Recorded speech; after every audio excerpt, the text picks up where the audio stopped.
पढ़ी का छोटका एकदम हमारे तो दिमागे काम नहीं करत एकदम हमारे तो बुझाते नहीं कि पढ़ी कि ना पढ़ी। हाँ मन एकदम कहाँ मरते घूमत रहते पढ़े उड़े निकस का जाते बैठे। अब हम ना पढ़म। हाँ अब हम ना पढ़म। का है तोर पढ़े मन नहीं लगाते ना का है गाँव में बहुत रंगदार बनल बड़ा सन। पढ़ाई छोड़ के हमें 1 लाख पैसा देता हम बंदूक खरीदब आ गाँव में 2-3 गो के मारम एवरा धुआं धुआं करम। 1 लाख रुपया जल्दी दो।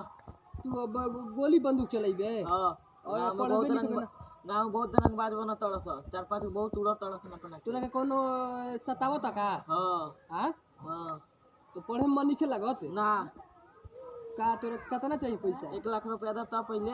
1 लाख है हाँ का करबे बंदूक खरीदम। हाँ ओकरा बाद बंदूक खरीदम और का करम आ गोली मारबे कोनो के। हाँ मार देम 4-5 गो बनत सन कनिए के मार देम लटक दिए सन। गांव में रंगदार हो गइल बड़ा सन। हाँ तोरो से 20 रंगदार बड़ा सन। सब का बड़ा दिक्कते बारे अपने लड़ाई करता तो हमारा नाम धर देता सन।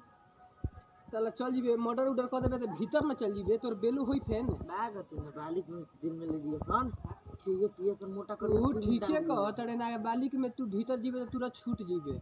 हाँ तब माने दिमाग में बैठा लेबे तो पढ़े लिखे के नहीं खे। हाँ नहीं क्या पढ़ लिख के मर्डर करबे। हाँ हां हाँ रुपया 1 लाख से तोरा के। हाँ हाँ दा केवन बंदूक किनबे छोटा की बड़ा की किनबे। अरे बड़की किए खाली में दूर दूर मार दूं काम खत्म। दिमाग में बैठा लेबे केकरा केकरा के मारे के बा तब का पढ़ लो मन लगा के। ना ना पैसा चाहिए पैसा दादा तो मोदी के सरकार में एक सही बेरोजगार बावन आदमी बीए क के बकरी चरावत तड़न। हैं पढ़े में मन लगाबो। हैं गोली बंदूक में कुछ नहीं खे लफुई में लफुए बनम हम ठान ले लेवे नहीं। लफुआ बने में कुछ फायदा नहीं के बबुआ पढ़े लिखे में मन लगाबो। छोट भाई बड़ो गोली बंदूक में का बा लखेरा कोनो ता संगतिया नहीं चल जीबे भीतर तो बेलो करावे नहीं हन संगति आती जहाँ फोन कई नहीं तो कुल पीछे लाइन लगा दिया सब। अतना तार अप्रोच हो गिल बा तब का बा तू तो संगतिया जी हन। हाँ हाँ हाँ कोनो नहीं जोन बाप दादा के बा कुल बेचा के ना के चल जीबो खत्म हो जीबो का हो जाई तो बेचबे कुल जमीन बा नहीं एबरा धुआं धुआं करे के बाकी अतना तू गोली चलेबे तब का साला हमरा तो दिमागे नहीं के काम करत खाली डरिए सन अरे यहाँ गुल भागो भागो बंदूक मार दी गोली मार दी। बड़ा टेंशन में तू साला हम सोचे पढ़ लिख के कुछ करबे तू तो दूसरे लाइन बतावे लगले।